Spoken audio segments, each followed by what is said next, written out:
Em primeiro lugar, o que a Organização Mundial de Saúde considera como idoso? Idoso são pessoas acima, aqui no Brasil, são pessoas acima de 60 anos. No resto do mundo, é acima de 65 anos. Existe uma grande tendência aqui no Brasil a considerar o idoso como 65 anos. Por quê? Porque o nível, a expectativa de vida do brasileiro está melhorando. Há alguns anos atrás, quando eu nasci, nos anos 55, o idoso vivia de 45 a 50 anos. Hoje, o brasileiro vive, em média, 72 anos. Isso se deve a uma melhor nível educacional, uma melhora do padrão aquisitivo do brasileiro e uma assistência médica melhor, mais acessível, uma taxa de natalidade menor. Hoje as pessoas estão casando mais tarde e tendo menos filho. E morrendo em criança, na juventude, menos. Então, atualmente, o idoso aqui no Brasil está se aproximando muito dos países desenvolvidos. E quando começa, na realidade, o envelhecimento? O envelhecimento já começa quando a gente nasce. Tem uma música que diz, a gente mal nasce já começa a morrer, e é verdade. Quando vocês compram um carro novo, e eles já, no fato de vocês saírem da agência, ele já está sendo desvalorizado. Isso acontece também com a gente. Com o passar dos anos, nós vamos envelhecendo. E é natural que isso aconteça. O envelhecimento é uma bênção. Felizes vocês que puderam chegar na cidade. Felizes vocês que chegaram na cidade e estão bem. Felizes vocês que conseguiram constituir família. E são amados e são respeitados. Tantos países não conseguem isso.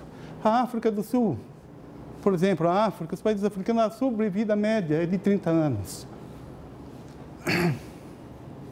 E, na verdade, o que é envelhecer? Envelhecer é a degeneração das células. Nós, todos, vamos envelhecer.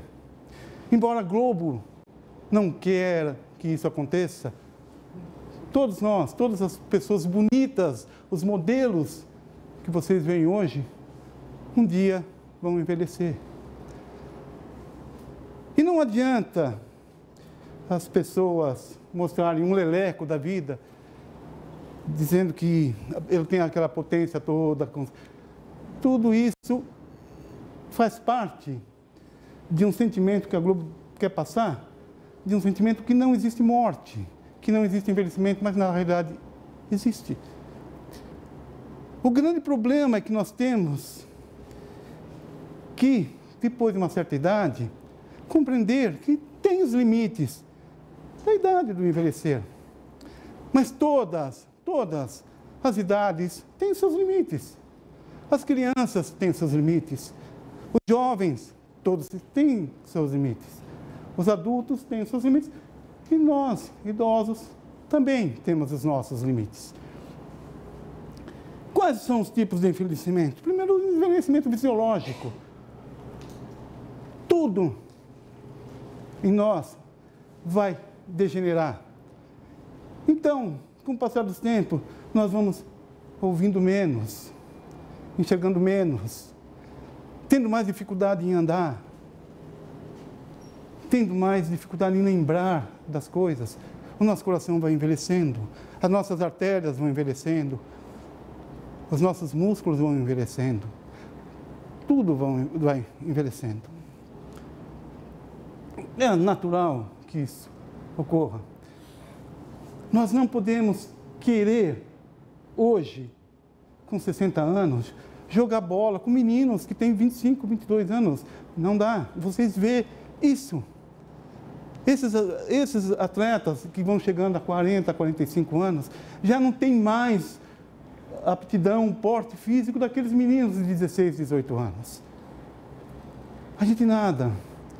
E aí, quando a gente acha que está nadando bem, aí entra um meninão de 15, 16 anos e a gente está vendo que não está nadando nada. Porque o que a gente leva para atravessar uma piscina, eles passam isso com o pé nas costas. Aí vem o envelhecimento também psicológico. Porque também o cérebro envelhece. As artérias envelhecem. Aí vem chegando as doenças próprias do envelhecimento, que é o Alzheimer, que é a demência senil. Eu gostaria que vocês compreendessem uma coisa. Quanto mais ativo vocês forem, quanto mais lerem, ou leitores vocês forem, quanto mais ativo trabalhar, melhor. Está provado cientificamente que aquele que lê muito, que pesquisa muito, que trabalha muito na terceira idade, ele tem uma vida melhor, ele tem menos problemas de Alzheimer, menos problemas de demência.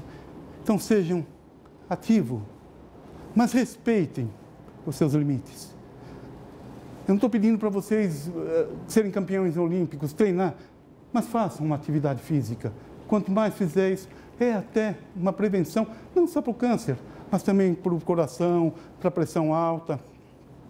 E, na realidade, nós temos o pior tipo de envelhecimento, que é o envelhecimento social. O envelhecimento social depende da cultura de um país. Por exemplo, no Japão, o idoso é reverenciado, o idoso é respeitado, a opinião do idoso é importante. Quando o idoso entra no ônibus, todo mundo se levanta para ele sentar. Quando o idoso vai procurar trabalho, ele aceita, ele é aceito. O grande problema aqui, nossa cultura, é que o idoso, ele é abandonado. Ele é desprezado. Ele não é valorizado como devia. Ele é esquecido. Eu me lembro até hoje de um filme do Jofre Soares, em que ele, depois de ter muito trabalhado, ele é aposentado. Ele percebe que o dinheiro dele não dá para nada. E aos poucos ele vai perdendo os amigos, vai perdendo a família e vai ficando sozinho. E tão sozinho que ele chega em casa, bate no coração e começa: para, coração, para, coração. Nós precisamos, nós precisamos lembrar que um dia nós vamos ficar velhos. Toda vez que entra um paciente no meu consultório, idoso, eu lembro que ele vai ter uma dificuldade maior em aprender as coisas, em elaborar as coisas, em entender as coisas. Então eu preciso ter mais paciência. Talvez ouvir mais. Ouvir com interesse. Mas não só eu. Toda a família precisa ser assim. Toda família precisa hoje ter mais paciência com o idoso. Mas aqui eu não estou para falar só de idoso, estou aqui para falar, fui convidado e chamado para falar de câncer. E o que é o câncer? Câncer é tumor. Câncer é a doença ruim. Aquela doença. Câncer é o tumor maligno. Existem dois tipos de tumores, o tumor benigno e o tumor maligno. Exemplo do tumor benigno, o mioma, o lipoma. Esses são tumores de crescimento normal. Mas o tumor maligno significa câncer. Vocês acreditam no diabo? Acreditam no diabo? Vocês acreditam que o diabo um dia vai se converter? O diabo nunca vai se converter. O espírito mau nunca vai se converter. O anjo mau nunca vai se converter. Assim como o câncer, ele vai ser sempre maligno. Ele nunca vai virar um tumor benigno. Então, aquela expressão, eu tenho um câncer bonzinho, não existe câncer bonzinho. Se vocês deixarem, não procurarem o médico, ele cresce e acaba com vocês. Ele não é bonzinho. O câncer, ele é muito democrático. Ele dá em todas as idades. Dá no feto. Tem criança que já nasce com câncer. E dá no idoso. Tem idosos acima de 60 anos que têm câncer. Ele dá nas mulheres, dá nos homens, dá no pobre, dá no rico, dá no arrimo de família, dá em quem é vagabundo, dá em quem fuma, em quem não fuma. Então ele é extremamente democrático. A diferença é que vocês deviam aprender um pouquinho, nós devemos aprender um pouquinho com o câncer. O câncer respeita a idade. Ele é extremamente agressivo na tenridade, nas crianças, nos jovens, nos adultos, extremamente agressivos. E extremamente indolente, muitas vezes, no idoso. Como se respeitasse a idade. A criança com câncer pode morrer em uma semana.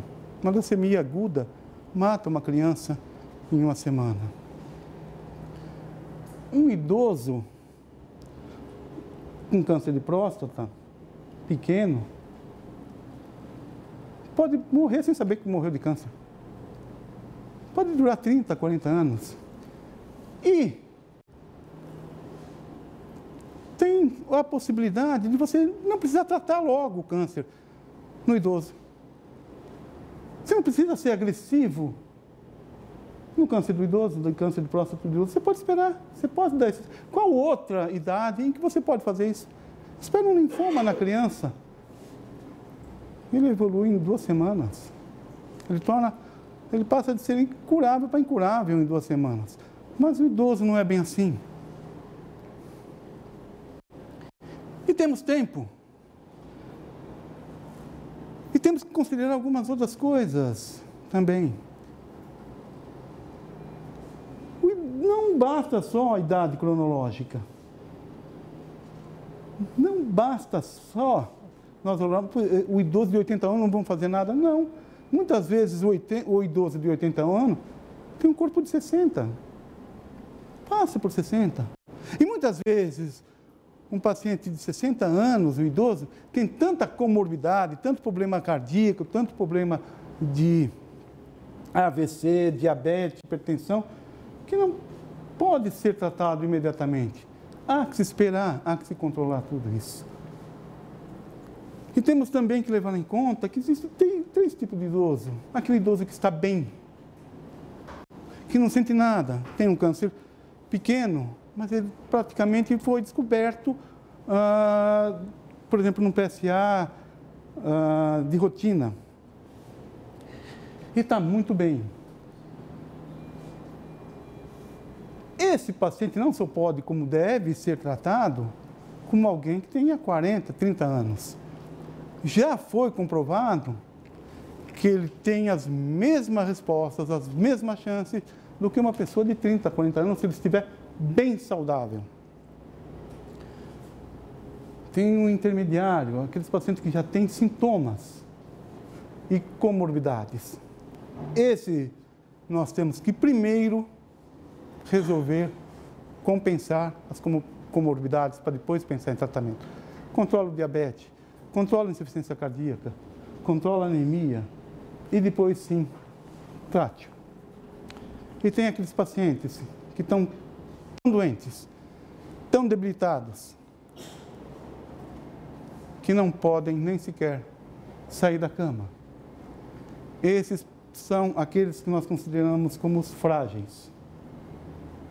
A medicina que diz que o médico deve curar às vezes, mas tratar sempre. Esses pacientes devem ser tratados somente com um tratamento paliativo.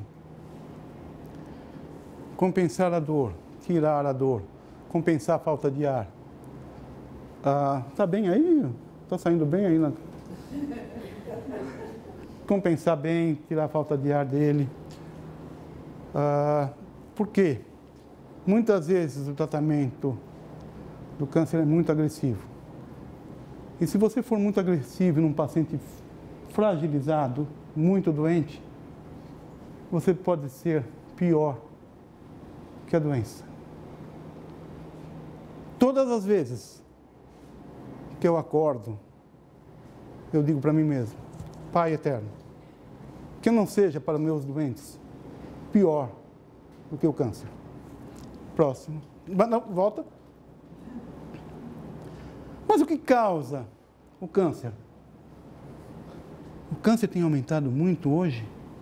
Tem. Primeiro porque as pessoas têm vivido mais. Hoje, 70% do câncer atinge o idoso. É raro você encontrar uma criança com câncer. Mas por quê que o câncer ocorre? Existem as causas externas. Hoje, o homem mexeu demais com o ambiente. A poluição está aí. O automóvel está aí com seus poluentes. Hoje tem uma política melhor, mas ainda a gente olha da nossa sacada e ainda vê muita nuvem de poluição. Isso, com o passar dos anos, tem um problema sério. A nossa comida está envenenada, está cheio de hormônios, está cheio de drogas. O homem, na sua vontade de ganhar dinheiro, de lucrar, põe hormônios nos seus animais, põe veneno nos seus pastos. Isso vai ter um preço. Toda vez que o homem mexe com a natureza, ele paga um preço. O idoso ainda cuida um pouquinho mais da comida. Não é qualquer coisa que ele come. Ele já tem essa noção. A juventude hoje é mais problemática. Então devemos hoje já começar com os nossos jovens fazer o que eles fazem, né? Uma medicina preventiva para o idoso. O câncer está aumentando, sim. Não só porque aumentou o número de idosos, mas também porque os nossos médicos têm conseguido compensar mais, têm conseguido tratar melhor os nossos pacientes. Entendeu? Consegue curar hoje as doenças que antigamente eram fatais, como tuberculose, AIDS. Então, essas doenças vão sendo curadas ou controladas. Então, o paciente vai vivendo melhor. E tem mais hoje sobreviventes de câncer. O câncer é uma doença das células. Então, o câncer é uma doença genética. Eu disse genética, não hereditária. Não o pai passa para o filho. Não. O pai não tem essa capacidade, nem a mãe tem essa capacidade de passar o câncer para os seus filhos. Isso seria um absurdo. E nem o câncer também é uma punição para qualquer um, porque não teria sentido uma criança nascer com câncer.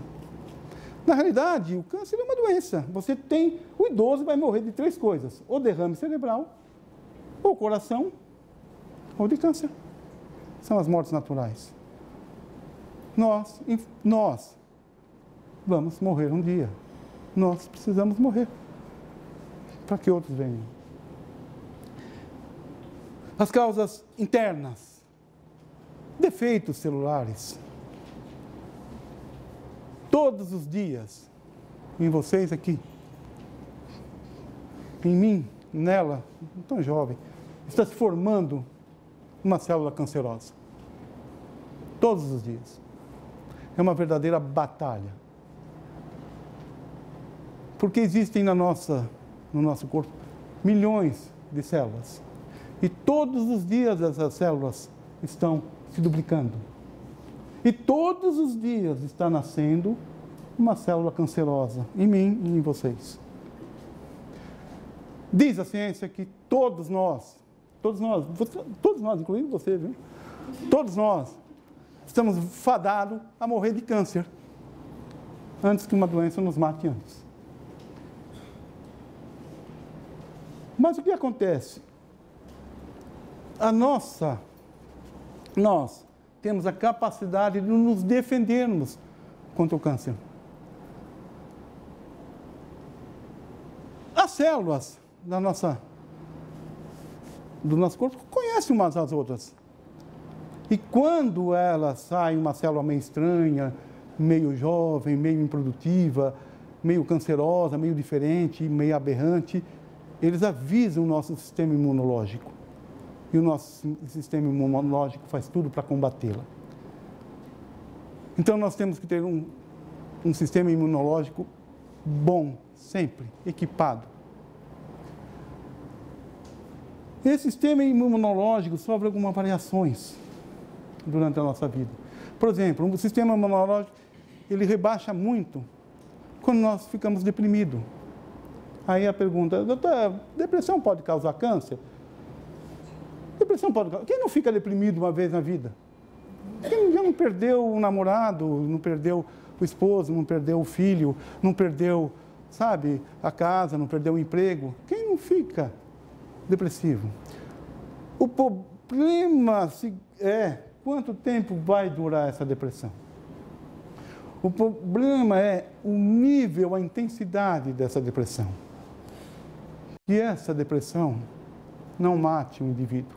Ele não pode matar de uma vez essa depressão, muitas vezes ela mata lentamente. As depressões crônicas, aquela pessoa sempre triste, é muito problemático porque cada vez mais está inibindo as suas defesas orgânicas naturais.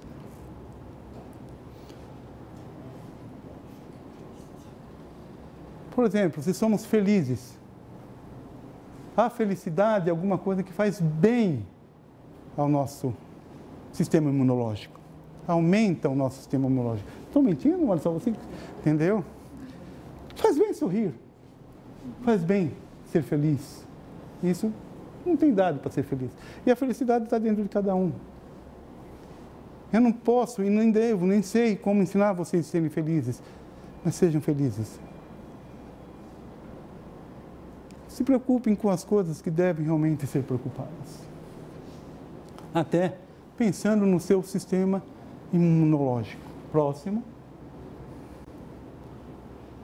A incidência do câncer no mundo. É importante sim. No mundo, o câncer é a terceira incidência em todas as idades. Perde o doutor Palácio, né, para as doenças cardiovasculares. Ainda no mundo, são as doenças, apesar de todas as melhoras, ainda se morre muito de doença do coração. Mas a doença do coração também é o infarto e também o derrame cerebral, aquilo que está tudo relacionado com o coração. A segunda causa de morte no mundo são as guerras, as grandes tragédias, as grandes desgraças, os tsunamis. Isso ainda mata muita gente. A intolerância religiosa, a intolerância... vocês estão vendo recentemente o que é a intolerância religiosa. Mata muito... E, em terceiro lugar, o câncer. No Brasil é um país privilegiado, nós não temos grandes desgraças, nós não temos guerras, nós não temos terremotos, maremotos, tsunamis. Então, no Brasil, a incidência e a mortalidade de câncer ficam em segundo lugar. Também perdendo para as doenças cardiovasculares. Palácio, precisa dar um jeito nisso, pô. Há anos que a gente bate na mesma questão. Precisa melhorar. E eu volto a repetir a importância. 70% ainda ocorre nos idosos. Próximo. O faixa etária eu já comentei. Olha, isso aqui é uma célula. Todos nós, viu, grandão? Você também, todos nós, um dia, fomos apenas uma célula. Nessa célula, está contida, nessa única célula que nós fomos, está contida todas as informações. Se vocês vão ter cabelo preto, se vocês vão ter olhos azuis, se vocês vão ser brancos, se vocês vão ser preto, se vocês vão ser bonito, se vocês vão ser feio.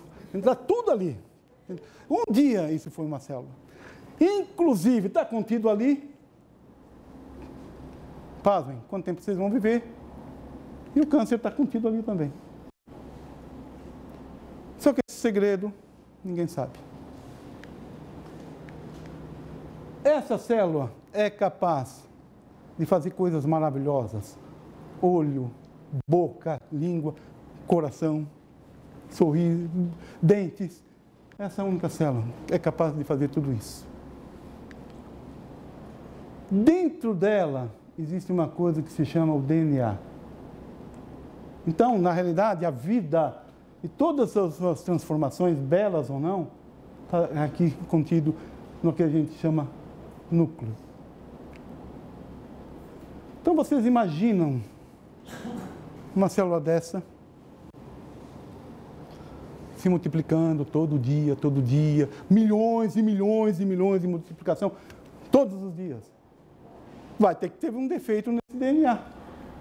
Esse DNA com defeito faz uma transformação celular, a célula começa a se multiplicar, em vez de dar coisas bonitas com seus olhos, começa a dar células tumorais.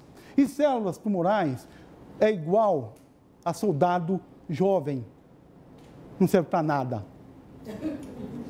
Com todo respeito, mas não serve para nada. Dá uma arma para um soldado, um menino de 16 anos que nunca viu, não serve. Então, o câncer é isso. Um bando de células que não amadurecem, que não envelhecem e que só sabem fazer o quê? O que todo menino sabe fazer, ou toda menina. Engravidar, engravidar, engravidar. Só tem uma coisa nessa célula transformada. Doutor, eu morro de medo de câncer. Eu também. Por quê? Porque essa célula cancerosa, ela é extremamente inteligente. É um ser vivo dentro de um ser vivo. Essa célula cancerosa, ela sabe quando a situação não está boa para ela. Então, o que ela faz? Ela para de crescer. Ela se insista e fica lá quietinho. Então, daí vocês veem, a pessoa foi operada de câncer quando tinha 40 anos e vai ter uma metástase aos 70 anos. Por quê? Porque aos 70 anos, essa célula cancerosa que estava lá, quietinha, silenciosa, encontrou um ambiente agradável para voltar a crescer. Além do mais, ela cria uma vascularização própria para se nutrir. Então, todo tumor maligno, ele tem uma intensa atividade porque tem uma intensa vascularização. O próprio câncer criou essa vascularização, independente do organismo. Então, todo o tecido tumoral é um pouquinho diferente do tecido sadio. Ele é mais vermelho. Isso quer dizer que existe alto suprimento sanguíneo nesse tumor. E esse ser vivo tira, é um parasita. O paciente come e vai tudo para o câncer, vai tudo para o tumor. Então, a gente vê que, por exemplo, quando o câncer está muito avançado, as pessoas tornam-se anêmicas. Porque a maior parte do sangue vai para o tumor. Agora, o organismo sabe disso.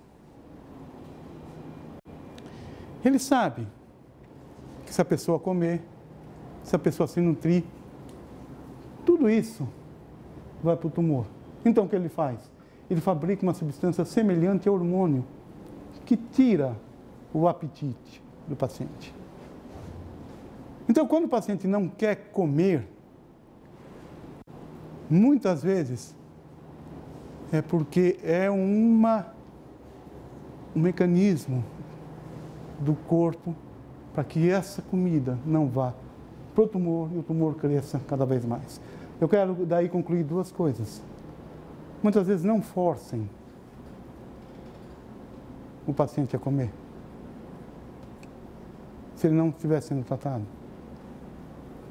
É um mecanismo de defesa. E, para nós, quando uma pessoa começa a emagrecer muito, é o primeiro sinal que nós podemos estar sendo derrotados pelo câncer. Próximo. Alguma pergunta, alguma coisa? Tá bom assim ou pega mais pesado? Tá bom, né? Nós vivemos... O que causa esse câncer? Agressões externas. Ó, eu não quero dizer que o nosso ex-presidente... Não é isso. O que eu quero dizer é que o hábito de fumar, que é uma agressão externa, acaba com os mais poderosos, os quase deuses. Você sabe que recentemente ele teve um câncer de laringe. Os agrotóxicos que eu já falei, a comida. E as radiações. As radiações solares, as radiações do celular. O celular pode causar câncer. Né? É uma controvérsia ainda. As antenas parabólicas podem causar o câncer. Mas que mundo que nós vivemos, hein? Próximo. E vamos também saber que doenças como a obesidade, o diabetes, a hipertensão e outras podem também colaborar com o aparecimento do câncer. E quando você tem essa tríade, obesidade, diabetes, hipertensão numa mulher, e sangramento vaginal, você pode quase, com certeza, falar que ela tem um câncer de endométrio. Próximo. Tudo isso que nós estamos próximos... Uma coisa. Não, volta então, volta. Tudo isso que nós estamos falando é para que a gente não detecte tardiamente uma doença cancerosa. O câncer ele não começa grande, com 10 centímetros, ulcerado, doendo, doloroso. Ele começa pequenininho. Até ele atingir o tamanho de 1 centímetro, ele leva 2 anos. E esse é aí o ideal para a gente diagnosticar um tumor. Porque né, até 2 centímetros ele é curável. O grande problema é que quando ele passa de 2 centímetros, o crescimento passa a ser muito grande. Em 6 meses ele pode acabar com uma pessoa. Todas as campanhas são visando a que a gente tenha o diagnóstico do câncer o mais precoce possível. Porque aqueles tumores localizados, que não dão metástases, nem ganglionar, nem para o corpo, são curáveis. atualmente, a porcentagem de cura chega a 60%. E a coisa está tão boa para o lado do câncer que hoje a gente também não quer mais curar o câncer. A gente quer deixar ele quietinho. Mas, doutor, deixar o câncer quieto mas é isso que vocês fazem. Vocês fazem com o diabetes. Alguém cura o diabetes? Você cura o diabetes? Você cura a hipertensão? Não cura. Você cura a doença renal crônica, a insuficiência renal? Não cura. Então, você muitas vezes também não cura o câncer. Não tem nada demais. Entendeu? Mas você controla o diabetes, e nós também queremos controlar. O câncer é controlável até um certo ponto. Está tarde, né? Estamos indo tarde? Está demorando? Próximo.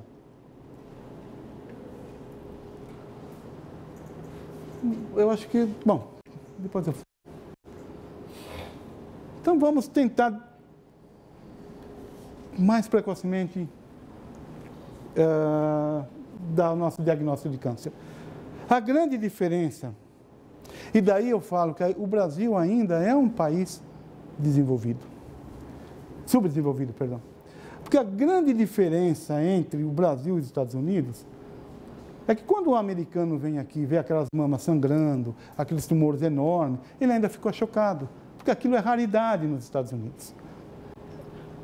Essa é a grande diferença.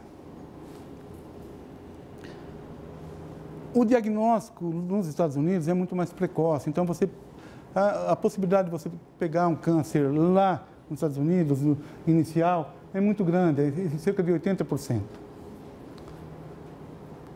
Aqui no Brasil, já foi pior. Há 30 anos atrás, 90% dos nossos pacientes já eram avançados. Há 30 anos atrás não tinha muita droga também, mas há 30 anos atrás, por causa disso, 90% dos pacientes morriam. Então, eu me acostumei a ver paciente muito doente, e magro. Hoje mudou um pouquinho a situação. Mas ainda falta muito. No meu tempo, há 30 anos atrás, o diagnóstico era demorado porque o paciente não tinha acesso ao médico. Ele procurava um benzedor, ele procurava o farmacêutico, ele procurava o Zé Arigó. Ele não ia logo ao médico. Ele só ia quando até a irmã de caridade olhava aquilo. Mas isso é um câncer, tem que procurar o médico. Aí ele ia. Hoje, o câncer ainda é detectado tardio. Por quê? Hoje, o paciente vai ao médico. Tem hospital em tudo que é lugar hoje. Todos têm acesso ao médico, em todas as grandes cidades, as grandes capitais, e também em todo o interior, até o índio tem acesso ao médico. O grande problema hoje é o médico. O médico não tem tempo de conversar com o doente, o médico não tem tempo de escutar a queixa do doente, o médico não tem tempo de fazer uma anamnese, o médico não tem tempo de elaborar um diagnóstico. Às vezes o paciente não tem tempo nem de sentar. Ah, doutor, eu estou com dor, tá bom, visador e pronto. Ah, doutor, eu estou com dor de barriga, buscou pão e pronto. Não examina, não pede um exame, entendeu? E a maior parte desses é muito fácil diagnosticar. Então, ou se não, tem aquele médico que pede exames demais. Aprenda uma coisa, laboratório foi feito para confirmar ou não a nossa suspeita diagnóstica, cara. Não é para fazer diagnóstico, é para confirmar aquilo que a gente pensou. E você só consegue pensar se você perguntar, se você questionar. 70%, 80% dos casos de câncer são diagnosticados na anamnese. Há uma suspeita, 70%, 80% numa história bem colhida. Então, você tem que ouvir o seu doente hoje. É evidente que isso não dá. Não dá. O cara tem que atender 60 pacientes em 4 horas. Mas antes, não é o caso do Dr. Palácio, mas antes, por exemplo, o cara chega lá para atender os 40, vai ler o seu jornal, vai ver se o Corinthians ganhou ou não, vai contar suas piadas, vai dizer como é que foi a sua noite, entendeu? O seu final de semana. Então, ele vai ter 2 horas para ver 40 pacientes. É impossível. Impossível. Eu faço um apelo a vocês. Quando o médico de vocês for muito apressado, doutor, espera um pouquinho, ouve um pouquinho mais. Entendeu? Eu não entendi algumas coisas. Não saiam sem dúvidas. E saiam somente quando você tiver todas as suas dúvidas resolvidas. Entendeu? E mesmo assim, ainda tem problema. Então, exame físico é fundamental. Exames laboratoriais é para você ter o diagnóstico da sua suspeita. Com isso, o que acontece? Você pede menos exame. É natural isso. Você não vai pedir uma ressonância magnética por uma úlcera, por uma lesãozinha no dedo. Entendeu? Câncer de mama hoje. Depois do câncer de pele, câncer de mama é o que tem maior incidência. A idade é entre 40 e 70 anos. É muito fácil diagnosticar um câncer de pele, de mama. Através do autoexame, vocês mesmos podem. Pegue a sua mão direita, aperte a sua mama contra o seu corpo é o osso. O homem, olha aqui, ó, o homem também tem câncer de mama. Entendeu? Então, o homem, de vez em quando, tem que ir lá e ver a sua mama também. Esse autoexame deve ser feito pelo menos uma vez por mês, não todo dia.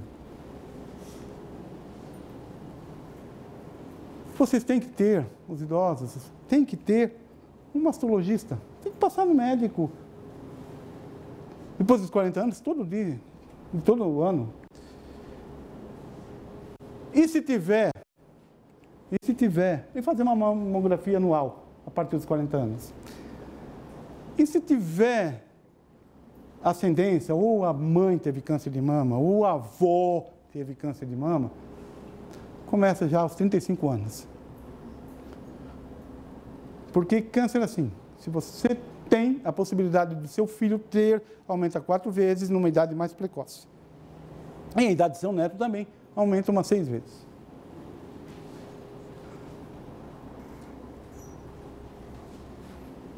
Qualquer suspeita de nódulo, de carocinho, procura o seu médico. Mesmo que ele vá lá, isso não é nada, isso é uma displasia, mas procura o seu médico. Próximo. A única coisa que a gente fica em dúvida, até quando, hein? Até quando a gente faz uma mamografia? 80 anos, você pede uma mamografia? Pede uma mamografia. Isso. Olha, maravilha. Mas qual a velocidade? Do 80 anos você pede todo ano uma mamografia? Se tiver queixa, sim, e se tiver antecedente também. Está vendo que belo exemplo? Acabou a minha aula. Mas é isso mesmo. Mamografia, é isso que ela falou. Câncer de pulmão. Uma desgraça. Câncer de pulmão é a segunda doença que acomete os homens.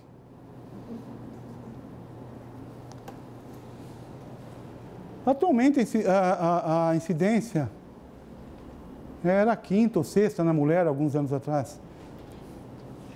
Hoje, está chegando lá. Estão quase iguais. E o senhor sabe por quê? Porque a mulher está fumando. A mulher sempre foi especial. A mulher sempre foi a parte mais frágil. E vocês devem pensar isso com carinho. Entendeu? A mulher sempre mereceu o nosso respeito. Quando você sentar e tiver uma mulher, por favor, dê lugar à mulher. Ela, sabe? Hoje a mulher está perdendo isso.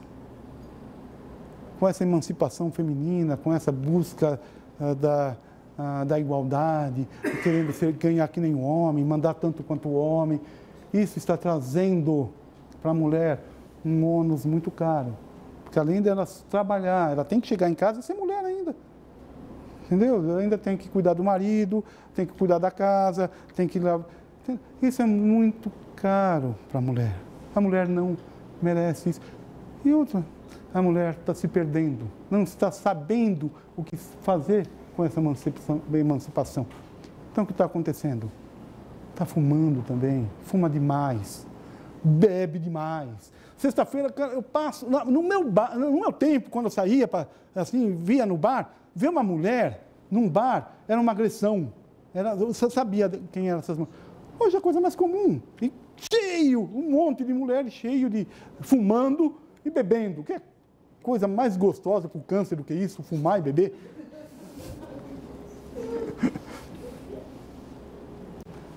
Então vocês têm o câncer, leva 10 a 15 anos para se manifestar. Aí é que está.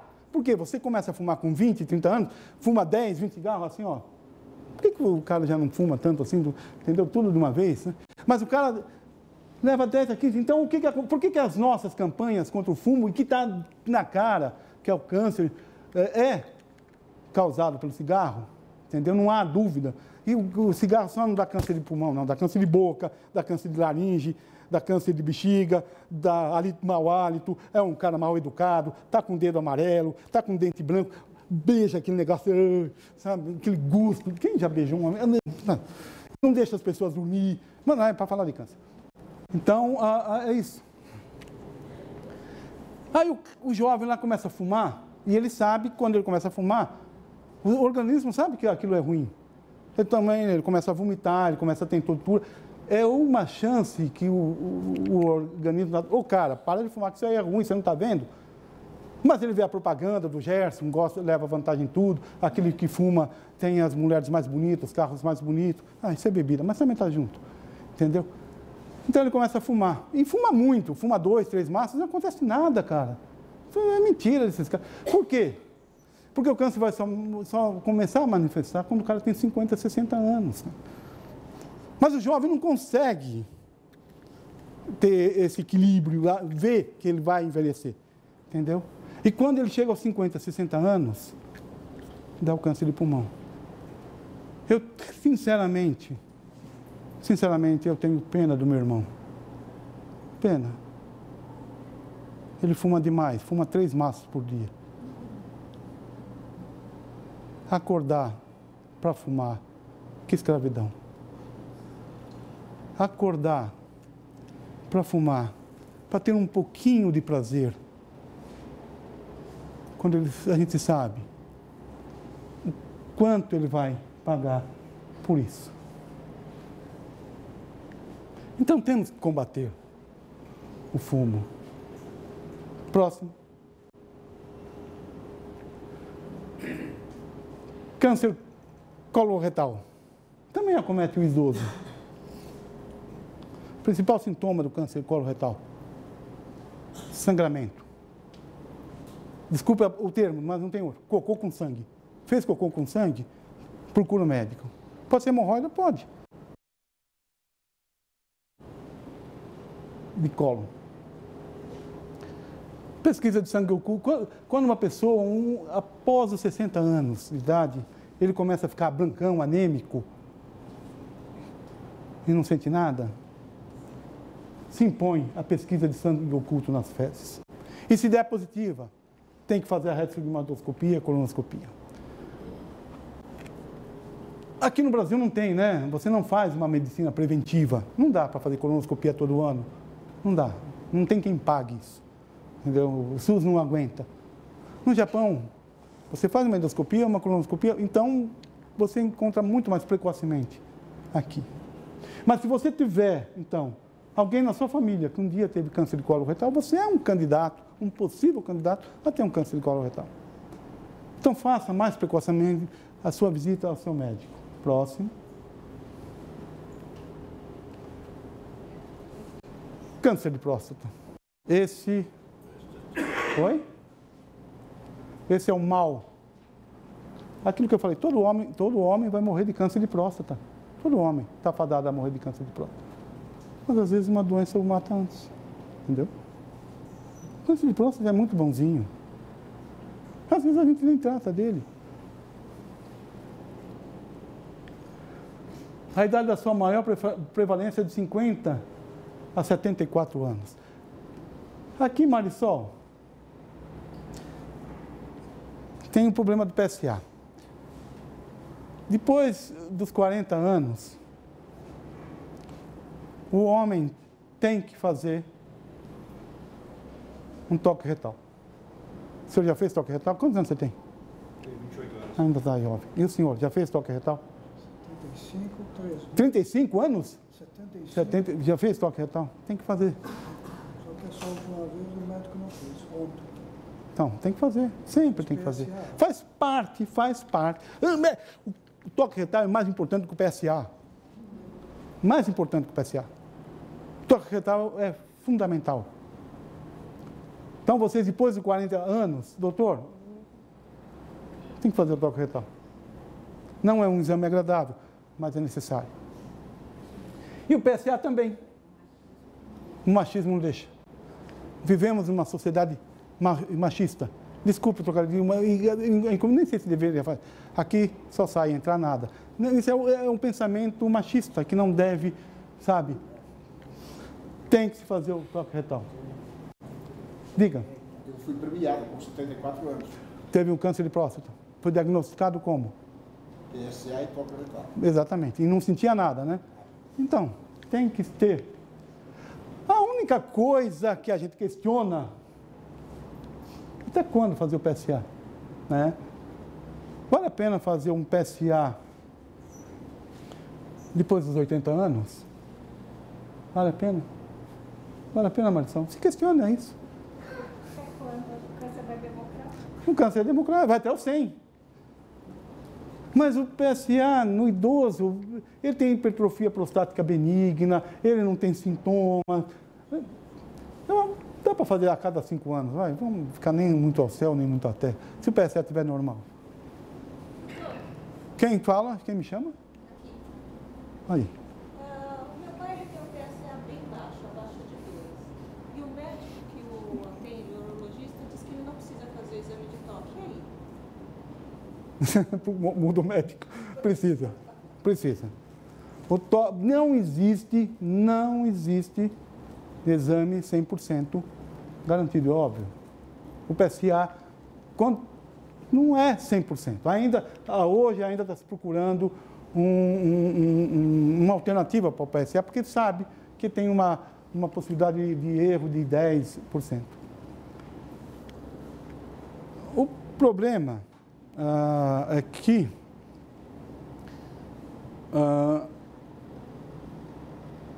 o toque retal deve fazer parte do exame clínico, deve fazer parte do exame físico. Aquilo que é uma questão de conceito, aquilo que eu te falei. O teu exame e o teu anamnese deve se sobrepor ao exame. Você não pode ser um médico simplesmente de laboratório, você não pode tratar laboratório. Você tem que tratar pessoas, entendeu? Não dá para só... E outra coisa, os laboratórios erram, os laboratórios... o homem também erra, né? Mas quanto mais dados você tiver, melhor para você. Eu acho que é imprescindível. Eu conheci um urologista, onco-urologista, que não fazia toque retal. Eu tenho PSA, não vou fazer toque retal. Então, né? É o nível. Por quê? Porque hoje os médicos estão cada vez mais tecnocrata. Eles querem... Primeiro que o paciente já vai à internet positivo, né? O paciente hoje tem conhecimento de muita coisa via internet. Então, o médico acaba achando que a tecnologia é melhor do que a medicina que ele faz. Então, ou até para contentar o paciente que vai lá e carrega toda a internet para ele, ele acaba pedindo exames às vezes desnecessários. Entendeu? Próximo. A localização da próstata aqui. Próximo. Câncer de pele. Esse câncer é o mais comum no Brasil. O câncer de pele. Por quê? mora num país tropical, é sol o ano todo. Né? Sol, que beleza, né? O americano vem aqui e fica estonteado, sol o ano todo. Uma maravilha. E tem um conceito tupiniquim que diz que o moreno, a cor jambo, a cor do pecado, é sinal de status. Então o cara vai lá, nunca toma sol, vai lá no final de semana, fica lá, sai vermelhando, entendeu? Pimentão, entendeu? Peru é a mãe, Peru. Entendeu? E volta achando que está fazendo, vai chegar bronzeado, vai conquistar todo mundo, é o dono da coca. Se você prestar atenção, o alemão e o americano, eles não suportam o sol, porque eles são inteligentes, eles sabem que o sol é o principal causador do câncer de pele. O que nós temos de câncer de pele em lavrador, em trabalhador braçal, em pacientes que trabalham de pino a pino, 5 horas da manhã, já estão trabalhando nas terras e vão acordar, vão embora no pôr do sol. O que tem de câncer de pele nesses pacientes? O que tem câncer de pele naqueles taxistas que ficam o dia todo só tomando um sol numa parte do braço ou da pele, entendeu? O que tem de câncer de pele nessas pessoas? Então, gente, não é racional tomar sol. Ah, eu não posso tomar sol? Pode. Toma o sol até as 10 horas da manhã, é saudável, tem que tomar sol. O sol precisa por causa da vitamina D, para não deixar você raquítico, com dor nas pernas. Então tome sol até as 10 horas da manhã. E depois, das 4 horas da tarde. É um sol muito menos agressivo, deixa você mais queimado, que você tanto queria. Queimado não, mas deixa você moreno, e um moreno mais prolongado e mais saudável. E o protetor, para quem não tem como evitar de ficar exposto? Usar sempre. A cada 2 horas, sempre. Sempre. Se você é taxista, você trabalha na rua, pega sol, use o protetor solar, meu amigo. Hoje a poluição está acabando, então o sol vem mais forte ainda, queima mais ainda. Então, use o protetor solar sempre, sempre. Não dê desculpa para não usar. Vai à praia, entrou na água, saiu, passa o protetor solar. E não tome, por favor, sol das 10 às 2 horas. Vocês que têm peles sensíveis e olhos claros, olhos verdes, não tome muito sol. O câncer, o melanoma, adora isso. Próximo. Só mais um instante. E o câncer de pele? Qual é os sintomas do câncer de pele? É a ferida que não cicatriza. Você tem uma verruga, ela não cicatriza. Você passa pomadinha, você vai no bebedor, você faz... Não cicatriza. É a ferida que sangra. Uma verruga que começou a sangrar. Isso pode ser um sinal de câncer. Começou a crescer, duplicou em um mês. Meu Deus, pode ser um sinal de câncer. Feridas que não cicatrizam, lesões ulceradas, lesões manchas pretas, que mudam a cor, mudam o tamanho, começa a aparecer pelo, começa a sangrar. Tem que procurar. Pode ser um melanoma. O câncer mais terrível que tem é o melanoma, o mais conhecido como câncer preto. Nenhuma conotação racial aqui. Mas é o pior, é o câncer preto. Próximo. Câncer do ovário. Não é tão comum, né, Marisol? A gente não tem pego tanto câncer de ovário. O problema do câncer de ovário é porque os cânceres que eu falei até agora, está na cara, é muito fácil de diagnosticar, mas o câncer de ovário é difícil, porque está no abdômen, na barriga. E a barriga aceita tudo, cresce tudo, entendeu? Então, é muito difícil você diagnosticar um câncer de ovário inicial, porque ele não dá sintomas. Ele precisa crescer muito, ficar volumoso, parecer uma gravidez, para você pensar em câncer. Entendeu? E o câncer de ovário também nas meninas. Então, um dia, uma menina de 15 anos começou a ter um aumento da barriga, do volume, e o pai pensou que fosse gravidez, bateu na menina, o cara tem um câncer de ovário, cara. Então, muito cuidado, né? Então, câncer de ovário cresce muito para dar diagnóstico. Podemos fazer prevenção dele com o CA-125. É um exame de sangue periódico. Você pede CA-125 de rotina, Marcelo? Eu peço primeiro o ultrassom. Se tiver algum cisto suspeito, a gente pede CA-125. Tá vendo? É mais condescendente. Tá certo. Próximo. Já falamos sobre isso, né? Já falamos sobre isso. Ah, só sobre o câncer coloretal. Eu queria só aproveitar aqui.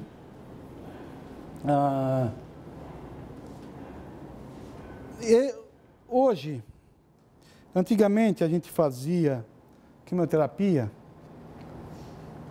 igual para todo mundo, era uma receita de bolo. Você não tinha muito quimioterápico, então você tratava praticamente todo o câncer igual, e todo câncer não é igual.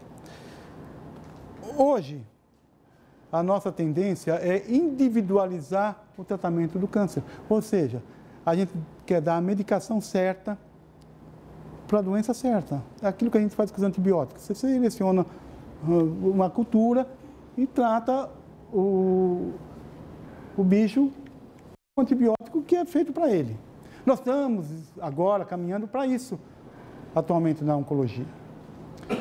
Nós estamos individualizando o tratamento do câncer. Com isso, nós percebemos que o paciente tem menos efeito colateral, tem melhores respostas, vivem mais e melhor. E pelo menos você sabe, com alguns testes, se o paciente deve ou não tomar aquela medicação. Um dos testes que nós fazemos é o Carras. O Carras é quando você faz uma biópsia, tira uma peça e manda para análise aquela peça sua. Faz uns testes com um marcador chamado Carras. Se ele for positivo, você usa uma droga para combater o Carras.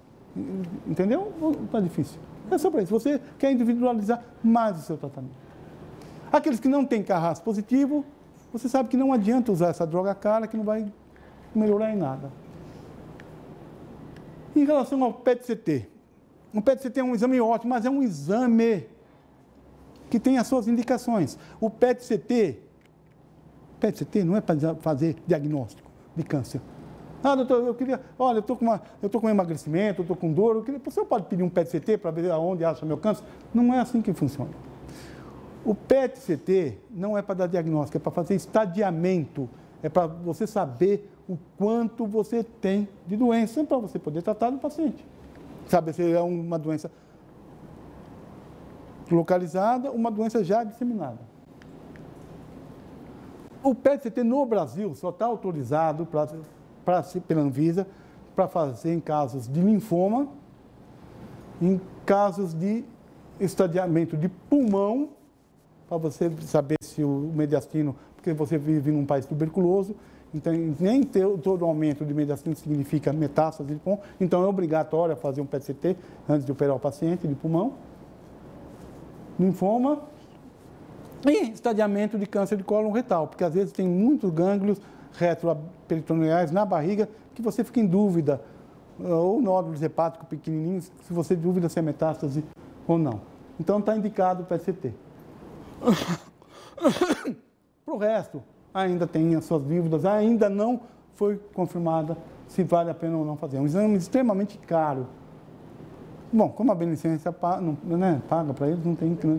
Mas na população aí fora não é bem assim. Próximo.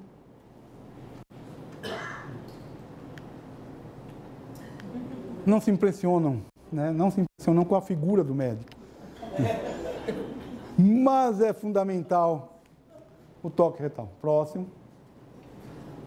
Próximo. Próximo. Próximo. Isso que eu queria mostrar para vocês. Aqui em São Paulo, as incidências do câncer, tanto no homem quanto na mulher. Na mulher é a mama. Depende da localização, viu? Depende de onde você estiver. Se o país, se for numa região muito desenvolvida, por exemplo, como São Paulo, o câncer mais comum na mulher é na mama. Por quê? Primeiro, por causa dos hábitos alimentares. O câncer de mama está muito relacionado com ingesta de gordura, alimentos muito gordurosos. Segundo, é uma doença de países desenvolvidos, de hormônio. A mulher toma muito hormônio para não engravidar, a mulher toma hormônio para não ficar velha, a mulher toma hormônio para não aparecer ruga, entendeu? Então, ela mexe muito com o seu metabólito. Além do mais, a mulher num país ou numa região desenvolvida tem poucos filhos, ou nenhum filho, e amamenta pouco. É muito comum as mulheres de São Paulo dar de mamar só até os 4 meses, até porque acaba, né? Aí 4 meses tem que voltar a trabalhar, então para de amamentar. Mas muitas vezes param porque não querem mamar. E não existe isso que o filho recusa a mamar. Existe uma vontade mesmo da mãe em dar o leite. Enfim, mas é por essas causas que aparece o câncer de mama nas regiões mais desenvolvidas. E nas regiões menos desenvolvidas, como é o caso do Norte e do Nordeste, é muito mais comum o câncer do colo do útero, que aqui em 3,9%, mas na região do Norte e do Nordeste é a segunda causa. É muitas vezes mais frequente que o próprio câncer de mama. Por quê? Porque a mulher nordestina casa mais cedo, engravida mais cedo. Por exemplo, a minha filha tem 22 anos, até hoje não casou. No Nordeste, ela seria considerada tia. 15 anos no Nordeste já é tia, né? Então, as meninas acabam casando mais cedo, acabam tendo mais filhos, 4, 5 filhos, e isso tudo contribui. E tem, em algumas regiões ainda, por causa da pobreza, a mulher acaba vendendo seu corpo. Então, ela tem muita possibilidade de ter a maior possibilidade de câncer de colo de útero, até por causa do HPV, da má higienização do pênis masculino. E aqui eu vou dar um conselho para vocês. O câncer de mama, a gente diria que é o câncer tipo da irmã de caridade. A irmã que nunca se casou, que se manteve casta, que se manteve pura. Ela tem uma tendência maior a ter um câncer de mama. E o câncer de colo de útero seria das grandes prostitutas, que tem muito relacionamento sexual. Imagina uma mulher bonita, jovem, tem um relacionamento de 10 relações por dia na sua juventude. É muita coisa. Então, a possibilidade... E aqui, aonde que vai o conselho? Vai o conselho... Senhoras, sejam equilibradas. Sejam equilibradas. Sejam fiéis. Tenham um homem só, um parceiro só na sua vida. Tenham pouco filhos e amamentem bastante, porque a amamentação protege do câncer de mama. Não sejam nem muito radicais e nem muito permissiva. Próximo.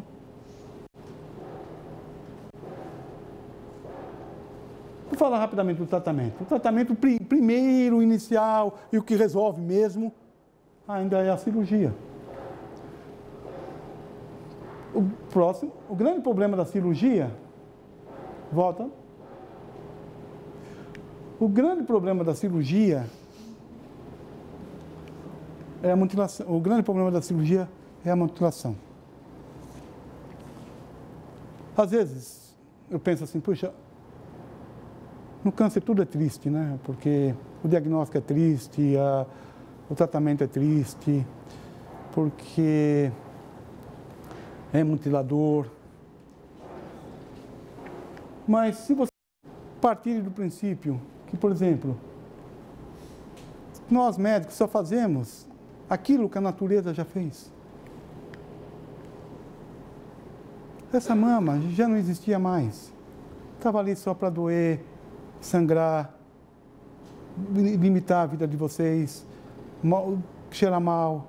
Então nós fizemos só aquilo que o câncer faria um dia. Vocês já estavam amputadas. Nós amputamos com muito mais tranquilidade, com muito mais limpeza e damos a chance de vocês poderem viver melhor. Evidentemente que vai haver sequela. Aí, cara, aí é que você vê o marido de verdade. Aí é que você vê o marido de verdade.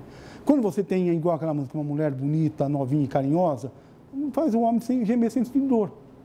O duro é quando você tem... Eu quero ver você ser macho mesmo, você casar com e manter um casamento com uma mulher sem peito e sem cabelo por causa da quimioterapia.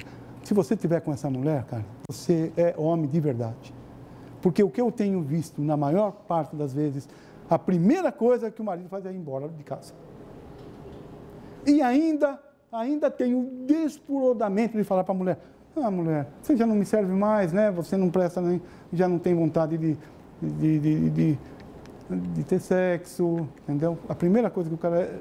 Esse não vale a pena nem ter conhecido esse senhor. Então sejam maridos, sejam homens, porque o resto são animais. E o pulmão? Às vezes tem um pulmão todo, mas vivo. Sem parte do intestino, mas vivo. Funcionando bem, sem dor. A coisa mais triste que eu acho no câncer de colo retal, que é uma das coisas mais horríveis que eu já vi na minha vida, é alguém vomitar fezes, alguém vomitar cocô. É indigno. Não dá para tolerar uma coisa dessa. Então tira o intestino, tira a parte dele. Próximo. A quimioterapia. A quimioterapia foi feita para tratar dos pacientes em casos mais avançados, quando a doença já saiu do órgão inicial, já mandou filhos, e muitas vezes esses filhos são piores, e que é o que vai acabar de matar o doente. A hormonoterapia nós usamos muito em câncer de mama e câncer da próstata. Não que o remédio seja um hormônio. O remédio serve para acabar com o hormônio que a mulher ou o homem produz. Porque esse hormônio acaba alimentando o tumor ou da próstata ou da mama. A vantagem de você fazer um tratamento hormonal é que ele tem muito menos efeito colateral. Você mantém o paciente em melhores condições, dá uma melhor qualidade de vida. Evidentemente que tem os seus efeitos colaterais, como flebite, trombose, engorda, dá mal-estar, dá calor, o homem fica afogueado, aí você vai ver como a mulher sofre, entendeu? Então você fica na andropausa. Próximo. A radioterapia, que atualmente você usa também a radioterapia só para fazer o tratamento localizado. Ou você usa para erradicar a doença, nos casos pequenos de câncer de boca, ou você usa para paliar, se está sangrando, se está doendo. Próximo. Como você previne isso?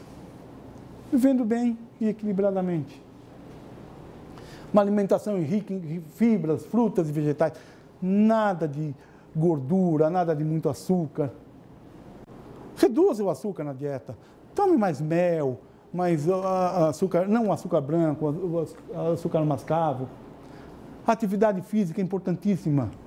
Não precisa ser o campeão da sua academia, não precisa nadar 2 quilômetros em 30 minutos, não precisa fazer isso.